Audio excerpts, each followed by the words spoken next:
All right, listen, now I want to thank everybody for being here.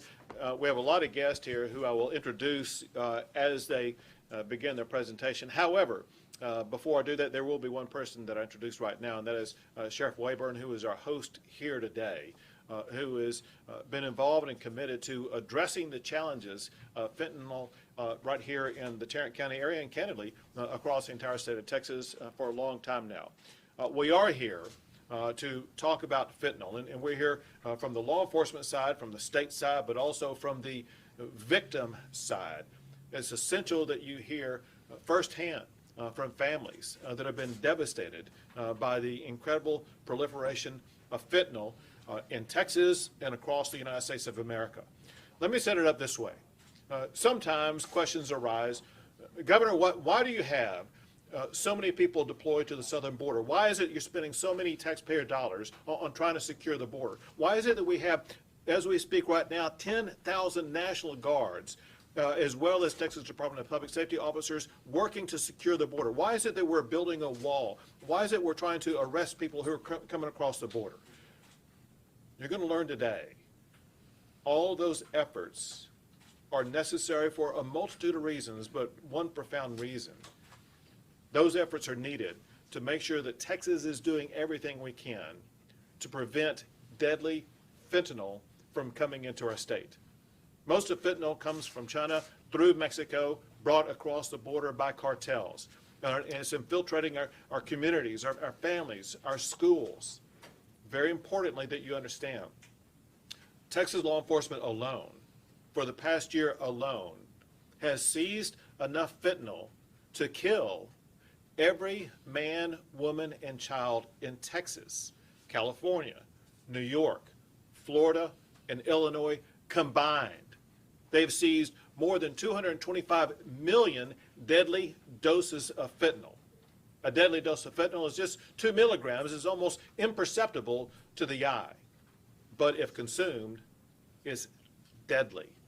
And we also have worked to try to address this, not just through the law enforcement side by the seizures that we're making and by the arrests that we're making. We wanted to make it easier going after those who were either manufacturing or distributing fentanyl, and that's why I signed a law this past session to make it a felony so that we would be able to put behind bars anybody who is trafficking in or distributing or manufacturing fentanyl in the state of Texas. And most tragically, to understand how deadly fentanyl is, if you look at the age group of those between the ages of 18 and 45, the leading cause of death is not COVID, it's not cancer, it's not car wrecks. The leading cause of death of Americans between 18 and 45 is fentanyl. People need to grasp how deadly that is and how it's affecting people across the country. Over the past year, just in Texas alone, there's been more than 1,300 people who lost their lives because of fentanyl. We are here gathered again to help Texans understand how our communities are facing a tragedy because of fentanyl. They need to know what we're doing to address it. But we want to empower people in this state so that they will be able themselves to do something about it, so they will prevent their family members or relatives or friends from having to go through the devastation of losing a family member. So someone who has been a leader in this and stepping up to address this challenge is Tarrant County Sheriff Wayburn, who I'd like to hand it over to at this time. Thank you, Governor, and it's an honor and privilege to have you here along with Sheriff Skinner from Collin County and Chief Sparrow from Fort Worth PD, our partners in this, and you folks who they will learn about in just a little bit. We are so honored to have you here in Tarrant County to scream to the heavens that this is an epidemic.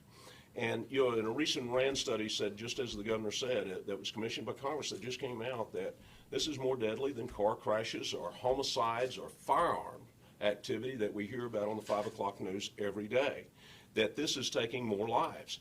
And, you know, with the China connection, our intel is working on it with a lot of other sources. You know, it's almost like they're weaponizing this drug coming into our country, poisoning our children. And according to DEA right now, 4 out of 10 pills that we find are fatal. 4 out of 10. So the odds are it's better to play Russian roulette than with these pills, and because they are deadly. And as we go today, as we look around here, we also find out is just how easy it is. I mean, just last week, our teams took down 1,000 pills right off the street. But keep in mind, you've heard about pounds being seized across the state. With a kilo, 2.2 pounds can result in 1 million pills. 2.2 pounds. So it is prolific across the United States, but it's also right here in our own communities. This pill is completely indiscriminate. It goes into gated communities. It's going into the inner cities, and it goes all over our country. It doesn't have anybody that it doesn't knock on the door, and it is a clear and present danger to us. You know, in a recent interview in our jail, a cartel member, a claimed cartel member, when asked, says, "You're killing your clients with this fentanyl." And the cartel member responded like this: "It is acceptable to kill Americans. We don't care. It is an acceptable thing." So it is almost like they have made it warlike in some of those areas. The Texas law enforcement has done incredible jobs of capturing fentanyl and seizing fentanyl across the state of Texas. But of course our concern is what else have we not? And what I would like to say today with your help, and I so appreciate you guys being here and the governor here, to run up that flag that we need to make partners in the community with our churches, our schools, out on the playground, in the home. They need to be sitting around the kitchen table, and we need to be talking to our kids and recognizing that even our college students who think they're getting a pill to stay up to study will become deadly. We need everybody on the same sheet of music, that we don't take pills from anybody, we don't snort it, we don't do those things. And from a law enforcement perspective, we're going to continue every day to go after these bad guys, and we're going to try to do things and try to prevent it. But we need the media and we need the community to start screaming it to the high heavens. It's a clear and present danger to our people. Thank you once again, Governor. Thank you. Fentanyl is infiltrating all areas of our country, urban, suburban, and rural. Somebody else who is here today who can talk more about what's going on in their suburban setting is Sheriff Skinner from Collin County. Thank you, Governor Abbott. The fact is, there's simply no margin of error left for recreational drug use or the casual transference of prescription medication. In the course of my work, we find fentanyl in heroin, methamphetamines, cocaine, and in the form of every pill imaginable. A young person who experiments with ecstasy, for example, or takes what they think is a Percocet or an Advil, they could wake up dead tomorrow. And we see it all too often, even in my county, in Collin County. I serve on the board of directors for the National Sheriff's Association. Last week, we had our winter conference in Washington, D.C. We met with sheriffs from across the country, Sheriff Wayborn and myself. And the number one issue, public safety issue that concerns every sheriff in this country, is the number of fentanyl poisonings that are taking place. Every community is affected. This morning I had a conversation with a sheriff from Ohio, in a small farming community, who was out in the field working the death of a young teenager who died from a fentanyl poison. In Collin County, we've had a 485% increase in fentanyl poisonings in the past 2 years. Over 50% of the deaths in Collin County related to drugs have been in some form related to opioid use. For me, it's hard for me to understand, recognizing the carnage that's being inflicted on this country by the Mexican drug cartels as they bring fentanyl across the border into the United States. How the United States Congress in their FY22 House Appropriation bill recommends cutting the budget of the Customs and Border Protection budget by $937 million. Not $1 for additional U.S. Border Patrol personnel, which are desperately needed on the border. we need to do what we can do in order to stop this fentanyl coming into the United States. I praise you, Governor, and the Department of Public Safety, the brave men and women of the Department of Public Safety, and the National Guard for what you're doing on the border. Listen, we recognize the problem that we're having with fentanyl poisonings, and I shudder to think what it would be if we weren't doing all that you're doing now on the border. What are we doing about it? Well, myself and Sheriff Wayborn here in North Texas, what we've done is created a North Texas Sheriff's Criminal Interdiction Unit. I will tell you that since its inception, we've arrested 266 traffickers and seized over $123 million of illicit narcotics. That's over 5,600 kilos of illicit drugs that we've taken off the street here in North Texas. 26 pounds of fentanyl, and that's just recently. This is a crisis by any definition, and we all have to pull together. We have to do our public service announcements. You people are very, very crucial in this. Help us get the word out. These fentanyl poisonings are killing our kids. So let me just be blunt about something. What you say about Congress cutting the funding for Border Patrol is astonishing. If Congress cuts funding for Border Patrol, they, in my opinion, are an accomplice to the crime of smuggling fentanyl into our country. That cannot be tolerated. And you're going to learn more about why it cannot be tolerated. We have with us here today to visit with you 3 different families who have been affected by deadly fentanyl. The first is Virginia Krager, who's going to give you a short presentation to educate you more about the consequences of fentanyl. Hi. It won't be a microphone, it goes straight into the mic. Okay. Hi, my name is Virginia Krieger. I'm with the Fentanyl Awareness Coalition. I lost my only daughter, Tiffany, in 2015 to one pill. One pill. She got from a friend for a backache that she had. It contained fentanyl, and it killed her. Since that time, we've been addressing the wrong problem, which is why you continue to see this fentanyl crisis spiral out of control. In the old drug crisis, people would use drugs. They would become dependent on drugs. They knew what they were consuming. They'd have 10 to 20 years of opportunities to get clean or die. Drug-related deaths remained within the addiction community, and this pattern has remained the same for more than 50 years.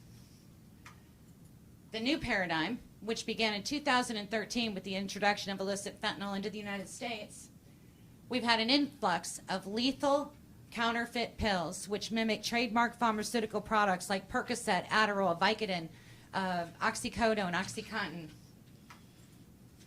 Contaminated party drugs like cocaine and meth. And users do not know they are consuming fentanyl for the most part. There is a 1 in 20 chance of instant death, and it is affecting all segments of the population. This is not limited to the addiction community. In fact, the fastest growing demographic for death today are ages 12 to 24. This is what Texas has been facing. Only months after agreeing to ban fentanyl production, 25.7 tons of illicit fentanyl was intercepted by the Mexican Navy, bound from China to the Sinaloa drug cartel. That one shipment was enough to kill the entire global population 1.5 times, just for reference. For 50 years, this is a chart based on research by Dr. Thomas Kuhn. For 50 years, drug-related deaths remained stable and linear. They didn't go up, they didn't go down. They were increasing but stable. We don't know why they were stable, we just know they were. Until 2013. In 2013, when deaths started to go off the rails. And why did they go off the rails? Because a whole new population that we never thought about started to be affected. The kid who might try a pill once in a while. The guy who goes to a party once in a while might do a line of cocaine. Those people never died before. They were always around, but they never died. Until fentanyl entered the scene. And all of a sudden we see this line go through the roof. So the regular deaths remain stable and linear like they always have within the addiction community. But now we've got this entirely new demographic of young people being affected that we never heard of before. And that is why you continue to see the death ratios go up. So, pre-2013, the typical drug crisis. Use a drug, get what you intended, become dependent, 10 to 20 years of opportunities to get clean, drug-related deaths stay limited within the substance use community. Counterfeit pills did not exist. Flash forward to 2013. Get a fake pill or take a drug, you don't know it has fentanyl. You have a 1 in 20 chance of instant death. Drug-related deaths include all segments of the population. In 2021, the DEA seized 24 million fake pills. 40% of the pills they tested were lethal. The words we use to define this matter. And unfortunately, and this is an insult to a lot of bereaved parents out there, and the media needs to be aware of this, an overdose means that you ingest excessive amounts of a known substance with or without instructions for safe use. That's an overdose. I go get some heroin, I use way too much of it, I die. We can call that an overdose. A poisoning, disguising a harmful substance as something else or in something else for another to consume. When someone gave my daughter a pill that was stamped with the trademarked symbol for Percocet, and it was fentanyl, that was a poisoning. That was not an overdose. She did not intend to consume fentanyl. That's happening to a lot of our young people, and we keep calling them overdoses, and it's masking what is a poisoning crisis. The key distinction here is intention. Intention is, it matters. ODs include the intention to specifically take the drug by the victim. When someone gives you a pill that looks like something else, or they put a deadly substance in something you consume, that's not an overdose, that's a poisoning. And we need to start calling these what they are, fentanyl poisonings. And who are they affecting? 17-year-old Zachary, 15-year-old Olivia, Isaiah Gonzalez, Amanda Gray, my daughter Tiffany. This is the new population that are dying as a result of this crisis. None of these victims were addicted to drugs. They didn't suffer from substance use disorder, but they are all still very much gone as a result of this fentanyl crisis. This is something that you all should pay attention to. This was the landscape of fentanyl-related mortality in 2015. Look at the fentanyl displacement ratio compared to 2015. But more importantly, look at the age. The fastest growing demographic for mortality, 12 to 24. Everything else is dropping off. And we're going to see this keep going up and up and up until they recognize that this group that we're talking about, these young college kids and high school kids who have no idea this stuff is out there, if we don't get them warned, it's going to keep going. So we've done everything we can do to help with addiction. It's out there. We've done the broad services for SUD. We've got harm reduction. We've got rehabs. We're doing mental health outreach. But what do we do for poisonings? First of all, we have to adopt a whole of society approach and recognize this has gone outside the box. It's affecting all segments of the population. We need to increase our interdiction efforts even more than we are, and I know they're trying, but they need support to do this. Public safety alerts everywhere. And that's where you come in as the media. You can help us warn the public. Safe drug disposal methods for parents, and that's something we talked about working on today. Somewhere where if they find a pill that doesn't belong in their house, don't flush it down the toilet. Let's find them a place where they can take these things and get rid of them safely. But the biggest, most important thing is public awareness. We need to make sure that nobody in this country ever takes another pill that didn't come from a bottle with their name on it. If we do that, we can significantly cut the deaths from fentanyl poisonings. And so we're hoping that we can get your help. And lots in naloxone. We're trying to start this through our parents. We formed a coalition that consists of more than 20,000 bereaved family members. And we're doing it on our own because nobody else is.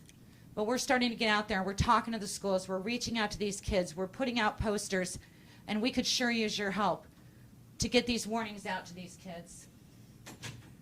It doesn't end with the victims. These two little dolls, she lost her mom, she lost her dad. And these families send me pictures like this all the time. The pain of these losses ripples on after they're gone and continues through the family forever.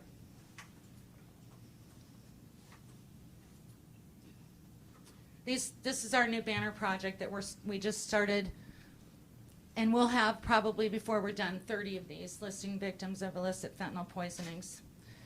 And we can do better. So I'm hoping that everyone will join us in warning the public and trying to get this message spread, get support for all of our governors and our law enforcement agencies who are trying to get this poison off our streets. We can do it, but we need to work together. Thanks. Thank you, Virginia, very much. We are extraordinarily sorry about the loss of your family member. But at the same time, we are grateful for the way that you are responding to this and working so tirelessly to educate the public. Other family members with us today who unfortunately have also lost a family member include Stephanie Hellstrom. Stephanie, won't you tell us about your story? Yes, I'm a single mother, very educated. I just got my master's degree 2 years ago in counseling therapy. Lost my 16-year-old of July 14, 2020. Took 8 months to get it out there. I'm very glad for Channel 11 using fentanyl poisoning. I said I would not do it if it was not those words, because it's not an overdose. Like I said, he was my only child. Came home and had to try to resuscitate him. It took 4 months during COVID to even know what happened. Got the autopsy back, and it was a fentanyl intoxication. It's still not all the way in investigation, but now being close with everybody else, I'm hoping that that will be investigated. But I just want the people off the streets. I know his friend did not mean to, that sold the pill to him. I'm meeting the Texas person that is here that represents, and I think the media got this, and this is just 6 of hundreds and hundreds of stories just like my own. I started my son's nonprofit, Kyle Still Speaks, getting free Narcan to schools, speaking out to the age groups, which is the middle school, high schools, and colleges, trying to let them know that that one pill, that one time thinking that you're just going to have fun with your friends can actually kill you, like my son. And you live here in Tarrant County? Yes, I do live here, right here in the White Settlement, Tarrant County area. All right. Thank you. Another family that has suffered a loss, and that is Julie and Jack Vincent. Julie, why don't you share what happened with your family? Well, my only grandson, Caden Vincent, was living with me and my husband, with him and his girlfriend and their newborn, and they just his girlfriend woke me one morning early about 3 and said that he was not responsive. Caden was an occasional user, not an addict. This was definitely just a poisoning, but I had no clue of the type of pill that he had took, but his girlfriend was able to help law enforcement, and so we pretty much knew that night that it was a fentanyl poisoning. We didn't have his autopsy back for several months, obviously, to confirm that, but we pretty much knew that's what it was because of the pill, another pill that they found in his room. And Caden was our only grandson from my son who passed away 11 years earlier from cancer. And so he struggled a lot with having to grow up without a father. And that was one of the reasons why they came to live with us, is he was struggling and wanted to do better. He was looking forward to graduating and walking across the stage in about a month. And we had planned a trip to Cabo to celebrate his graduation. I had bought him a new car, a little cash car, but bought him a new car, and he was very excited about the baby, and in no way was planning to end his life. His life should not have been ended. No, it shouldn't. But thank all 3 of you all for being here to educate the public and to educate us. In addition to what you also heard, Stephanie also provided me with proposed legislation that I think exists in another state. Yes, that's the drug-induced homicide that it's in 25 other states, but we do not have that here in Texas. So it does not go over, it does not get the person that sold or distributed it. Which is a piece of legislation that I'm going to be working with my staff on for Texas to take up this upcoming session. With that, we'll be happy to take a few questions.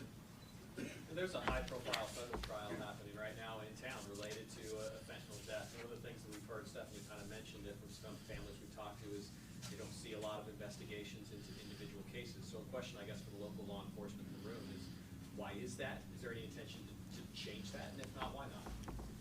Thank you for that question. The Tyler Skaggs is going on right now down the road, and obviously that was investigated and federal charges were filed.